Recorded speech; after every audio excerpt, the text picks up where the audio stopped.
Good morning student. आपका जो EMI lecture series है उसमें बेटा नेक्स्ट लेक्चर लेते हैं और नेक्स्ट टॉपिक के साथ।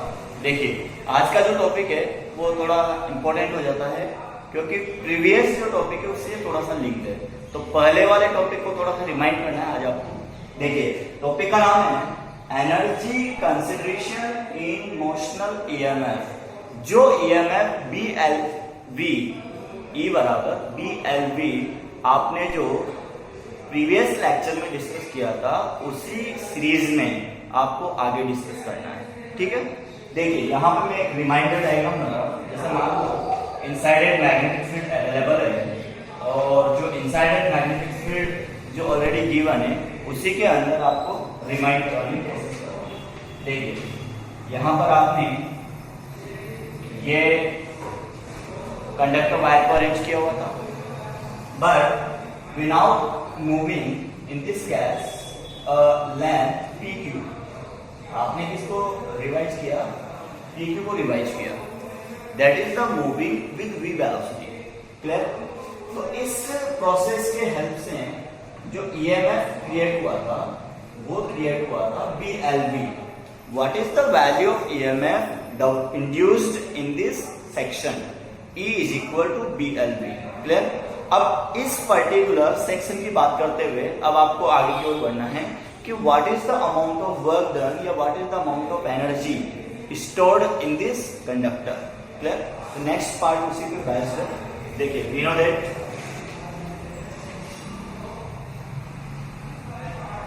देखिए भैया we know that the induced EMF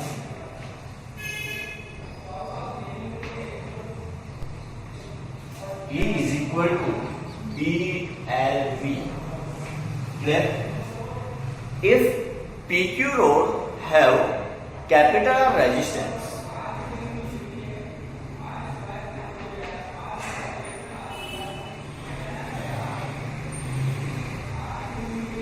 तो induced current क्या हो जाएगी? E by R, that is the BLV by R। ये हो जाएगा आपके पास टॉपिक इंड्यूस्ड करंट। फॉर्मूला आपका क्लियर है? ठीक है बेटा, ऐसा कुछ डिस्कस आप प्रीवियस लेक्चर में कर चुके थे। अब देखिए सबसे पहली बात, किसी भी पर्टिकुलर मैग्नेटिक फील्ड में कोई PQ कंडक्टर आपने रखा है तो that is consideration about PQ is an conductor. Clear? Second, अगर उसमें इंड्यूस्ड करंट फ्लो होने लग गई इसका मतलब ये क्या हो गया? PQ now working as current carrying wire या फिर current carrying conductor। क्लियर? अब मैग्नेटिक थ्योरी आप अच्छे से डील कर चुके हो, आपको पता है किसी भी पर्टिकुलर यूनिफॉर्म मैग्नेटिक फील्ड में जब कोई करंट कैरिंग कंडक्टर को रखा जाता है तो उस पर क्या लगता है बेटा? फोर्स लगता है। क्लियर? तो ये हो गया applicable magnetic force on conductor. तो F की वैल्यू हो जाएगी ILC। Clear? B is the uniform magnetic field. Clear? L इसकी आपने लेंथ कंसिडरेशन की थी, तो ये L लेंथ इसका कंसिडरेशन है। ठीक है? I को यहां से रिप्लेस कीजिए। F is equal to BLV by R। Clear? I को आपने रिप्लेस किया है तो that is the basic formula D square L square V by R। That is the must have formula magnetic force act on this object. Clear? Act on this object means object जो लिया गया है वो एक moving conductor है।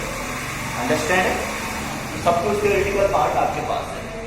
Second case, अगर F की value B square L square V upon R है तो ये तो हो गया फोर्स। इसका मतलब ये क्या है? यहाँ फोर्स है।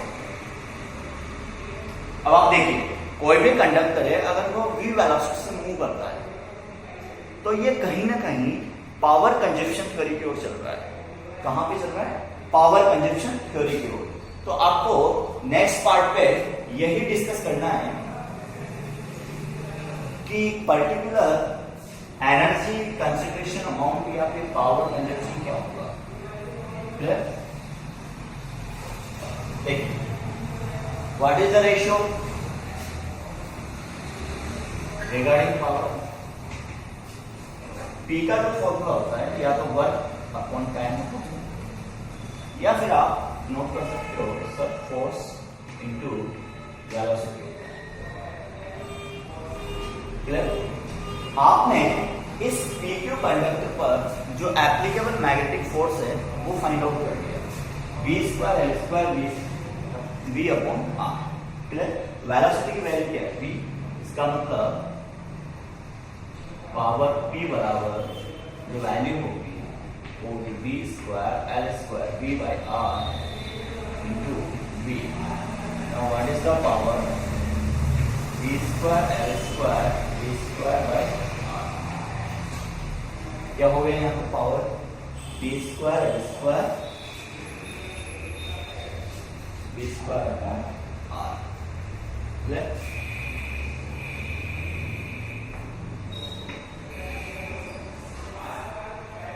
पावर क्या होता है?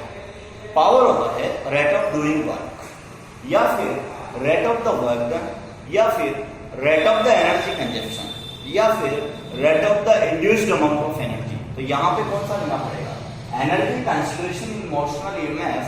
तो मोशनल ईएमएफ के केस में जो part of the energy consider होगा उसके लिए आपको यहाँ नोट करना पड़ेगा the energy induced as per second,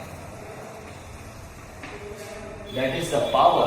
Now it is formula B square L square V square upon R। Okay, तो कैसा रहा? अच्छा है, समझ में आ गया सब कुछ? सब कुछ समझ में आ गया? देखिए बेटा, सबसे पहले आपने मोशनल ईएमएफ पढ़ा, ठीक है। E की जो वैल्यू आती है वो आती है BLV। उसके बाद आपने पढ़ा कि किसी पर्टिकुलर मैग्नेटिक फील्ड में अगर आप किसी रोड या फिर कंडक्टर को रोटेट करवाते हो तो what is the induced EMF? Sir उसके लिए फॉर्मूला होता है RBL2। क्लियर? लेकिन अगर वो रोड कंसीडरिंग हो रहा है फॉर साइक्लिक व्हील, क्लियर, जैसे मान लो साइकिल का पहिया है उसके अंदर व्हील्स होती है वो रोटेट होती है, या फिर बाइक का टायर है उसके अंदर व्हील्स होती है वो रोटेट होती है, तो उसके केस में हो जाएगा वो हाफ B ओमेगा R2। तो फॉर्मूला L और R में कोई कंसिडरेशन नहीं, length of the rod is equal to the working of radius. लेकिन यहाँ पर है एनर्जी कंसिडरेशन मोशनल ईएमएफ। तो ये जो पर्टिकुलर फॉर्मूला आया है ये पर सेकंड जो एनर्जी इंड्यूस्ड हो रही है या अमाउंट ऑफ वर्क डन आपको एक्स्ट्रा करना पड़ा था ये उसका रेशियो है। क्लियर? इसमें भी क्वेश्चन पूछा जा सकता है। अब आज कुछ इंपॉर्टेंट क्वेश्चन लेते हैं जिनका सेगमेंट है, बहुत अच्छा सेगमेंट है और आपको अच्छे से समझना है। ओके बेटा, चलते हैं, स्टार्ट करते हैं नेक्स्ट क्वेश्चन। आज का क्वेश्चन देखिए बेटा, आपका जो क्वेश्चन नंबर फर्स्ट है, a magnetic rod of 1 metre length is rotate with a frequency of 50 revolution per second. इसका मतलब यहाँ पे जो फ्रीक्वेंसी गिवन है क्वेश्चन के अंदर उसको आप नोट कीजिए 50 revolution per second. Clear? Next जो दिया हुआ है अमाउंट ऑफ मैग्नेटिक फील्ड, इसको खोल रहा हूं।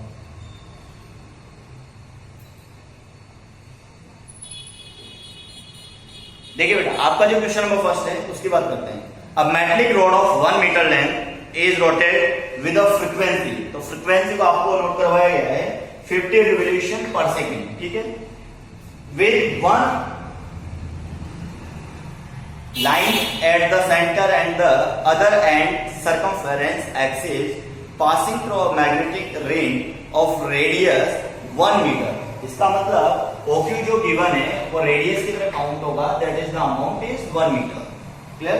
About an axis passing through the center and perpendicular to the plane of the ring, a constant uniform magnetic field is given 1 Tesla. इसका मतलब जो B गिवन है वो क्वेश्चन में 1 टेस्ला है। क्लियर? अब क्वेश्चन में पूछा गया है उसमें देखिए आप, now find to the induced EMF between the centre and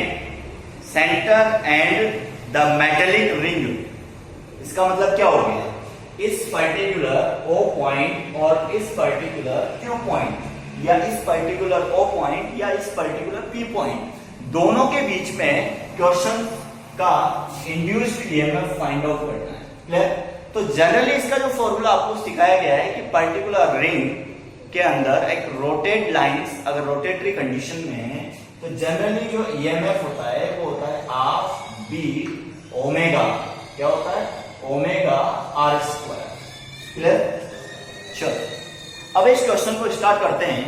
देखिए सबसे पहले फ्रीक्वेंसी आपको गिवन है, तो यहां पर ओमेगा नेक्स्ट ऑर्डर में गिवन है, तो ये जो फ्रीक्वेंसी गिवन है that is the only new order. किसमें गिवन है? न्यू। क्लियर? और साथ में आपको रेडियस दी गई है 1 मीटर और बी दिया हुआ है 1 टेस्ला। तो इंड्यूस्ड ईएमएफ का आपको फॉर्मूला लगाना है। तो देखिए वी नो दैट, देखिए बेटा next we know that induced EMF is equal to half B omega R square. Clear? ये फॉर्मूला है आपका, इसी फॉर्मूले के साथ डिस्कस करेंगे। तो देखिए इसमें सबसे पहले बी यूनिफॉर्म है, ओमेगा को रिप्लेस कीजिए, ये हो गया half B 2 pi nu R square. Clear? जो फ्रीक्वेंसी गिवन है उसको ओमेगा से आपने रिप्लेस कर दिया, टू से two cancel out, the induced EMF should be B, formula है आपका pi B new R square. Clear? Equation number first, ये सिंपलेस्ट मेथड है और इसमें केवल वैल्यू पुट करनी है। तो ई की वैल्यू हो जाएगी 3.14, जो बी की वैल्यू 1, रिलेशन हो गया 15, रेडियस का होल स्क्वायर, आर की वैल्यू क्या है 1, तो 1 का whole square, induced EMF count करना है तो that is in volt. Clear? इसको किसमें निकालना है? आपको वोल्ट में निकालना है। अब नेक्स्ट जो इसको स्टार्टअप मिलेगा वो मिलेगा 50 के साथ, ये हो गया 3.14 इंटू 50 वोल्ट। क्लियर? 3.14 को 50 से मल्टीप्लाई करना है, तो 10 को जैसे इधर शिफ्ट करेंगे तो ये हो जाएगा 31.4 इंटू 5 वोल्ट। क्लियर? और 5 से इसको मल्टीप्लाई करेंगे तो ये आएगा 157.0। ये हो गया आपका इंड्यूस्ड ईएमएफ। क्लियर? तो ये बहुत ही सिंपलेस्ट मेथड है। अगर आप इंड्यूस्ड ईएमएफ को लेते हैं is equal to D by D T के ऑर्डर में, तो फिर आपको क्वेश्चन में थीटा की सेटिंग करनी पड़ेगी। क्लियर? देखिए बेटा क्वेश्चन नंबर 2 है आपके पास, a coil of number turns capital N which have area capital A is rotated at a constant angular speed. Clear? With omega, omega यहाँ पे एंगुलर स्पीड गिवन है, in a uniform magnetic field B and connected with a resistance capital R. Now deduce the expression of maximum EMF induced in the coil. First आपको calculate करना है what is the maximum induced and second calculate करना है dissipated power या power dissipation in the coil. Clear? तो यहाँ पे एक डायग्राम बना हुआ है, डायग्राम को ध्यान से देखिए। जैसे मान लो ये यूनिफॉर्म मैग्नेटिक फील्ड था और इस यूनिफॉर्म मैग्नेटिक फील्ड के अंदर व्हील रोटेट हो रहा है, तो ये हो गया amount of wheel in the rotatory condition. Clear? ये इसका एक्सियल ऑर्डर है और ये ओमेगा से रोटेट हो रहा है। तो इसका जो मैग्नेटिक फील्ड के साथ जो एरिया डिस्क्लोज होगा विद एंगल ऑफ थीटा, ये हो गया एरिया वेक्टर और ये हो गया थीटा एंगल। क्लियर? सबसे पहले फर्स्ट ऑफ ऑल क्वेश्चन में क्या पूछा गया है? क्वेश्चन में आपसे दो चीजें पूछी गई है। फर्स्ट पूछा गया है मैक्सिमम इंड्यूस्ड ईएमएफ, तो मैक्सिमम इंड्यूस्ड ईएमएफ, और सेकंड क्या पूछा गया है? The power. क्लियर? तो जैसे मैंने आज एक डेरिवेशन करवाया उसमें आप इंड्यूस्ड ईएमएफ से कहां की जा रहे थे? इंड्यूस्ड ईएमएफ से आपने निकाला था करंट, करंट से आप गए थे फोर्स, फोर्स को वेलोसिटी के साथ काउंट किया तो we can result finding as power. तो ऐसा कैसा कुछ इस क्वेश्चन में भी दिया गया है। यहां पर बोला गया है कि मैग्नेटिक फील्ड के अंदर एक सर्कुलर रिंग है जिसे रोटेट किया गया है। क्लियर? तो सबसे पहले थीटा कंसीडरेशन कटिंग होगी, तो लिखिए वी नो दैट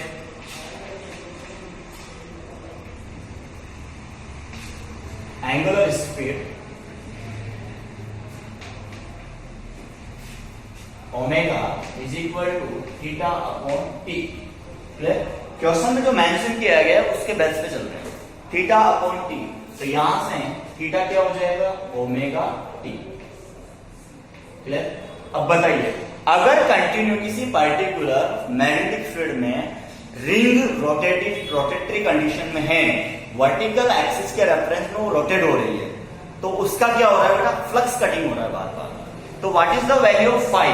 फाई का जो फॉर्मूला लगेगा वो देखिए आप, we know magnetic flux phi is equal to B dot A. यहां पे जो फाई की वैल्यू होगी वो होगी B dot A. Now what is the value, phi is equal to B A cos theta. Now we can replace this theta. Now phi is equal to BA cos omega t.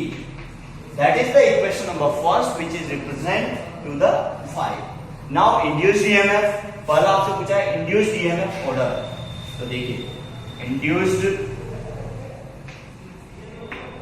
EMF, clear?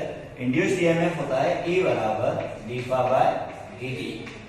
We can replace d by dt with BA cos omega t. Clear? इसमें से B uniform magnetic field है, area of the coil is to be constant, इसलिए बाहर निकाल लीजिए BA d by dt of cos omega t। Clear? अब देखिए ये जो थ्योरी है cos omega t का t के रेफरेंस में डिफरेंशिएशन, ये आप 11th में भी सॉल्व आउट कर सकते हो, कर चुके हो ऑलरेडी। तो टी का रेफरेंस में तो पहले तो क्या करेंगे, कोसाइन फंक्शन का करेंगे। कोसाइन फंक्शन का आएगा माइनस cos ओमेगा टी, फिर ओमेगा टी का सोल्व करेंगे तो कहीं ना कहीं क्या निकल के आएगा बेटा, output is minus omega sine omega T. तो इंड्यूस्ड ईएमएफ का जो रेशियो आएगा वो minus B A omega sine omega T. Second question, second equation यहां पर आपको मिलती है। क्लियर? ओके, देखिए पहला तो आपने निकाला फाई, दूसरा आपने निकाला इंड्यूस्ड ईएमएफ। क्लियर बेटा? चलो अब इस क्वेश्चन का नेक्स्ट जो सिनेरियो है वो लेते हैं। क्लियर है?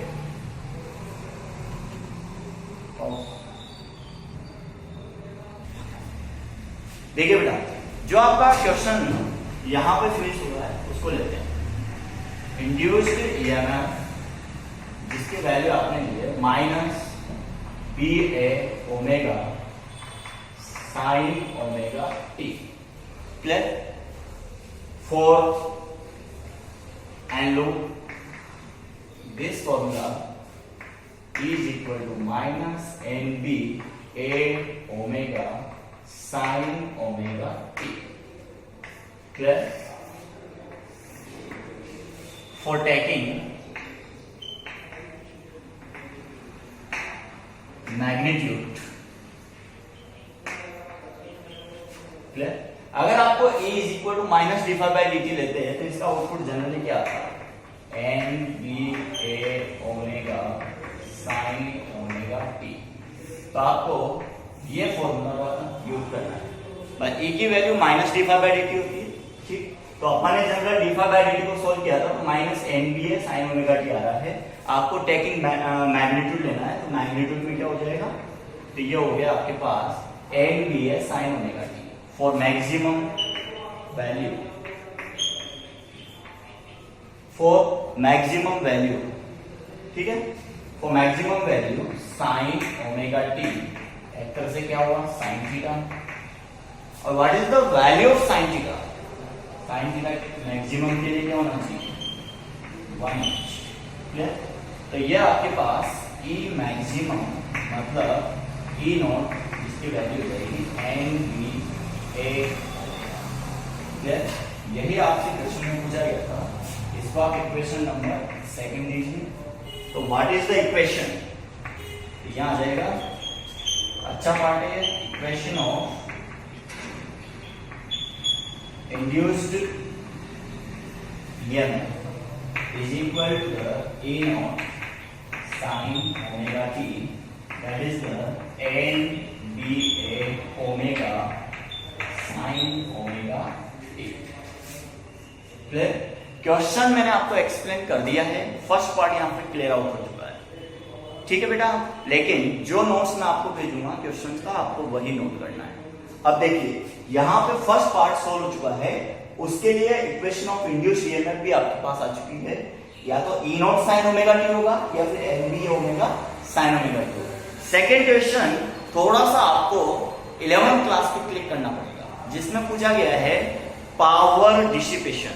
ठीक है, तो 10th क्लास में एक फॉर्मूला आता है कि the power is equal to V square upon R। ठीक है, उसी पे बेस करना है। तो नेक्स्ट पार्ट है, सेकंड पार्ट इसका सॉल्व करते हैं।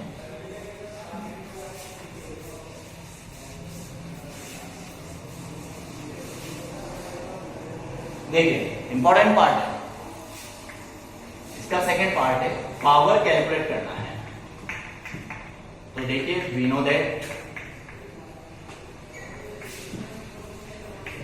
P is equal to V square upon R, but यहां पर जनरली V आपको यूज नहीं करना है।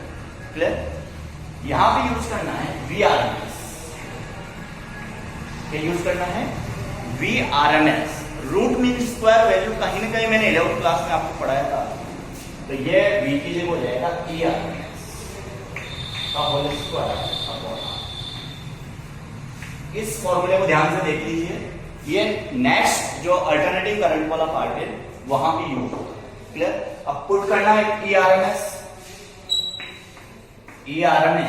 यहां पे पुट करना है, तो ये हो जाएगा मैक्सिमम वैल्यू का अंडर रूट 2 टाइम्स कुछ हुआ रिमाइंड, ऐसा कुछ पढ़ाया था मैंने, या फिर 0.700 times of the E not.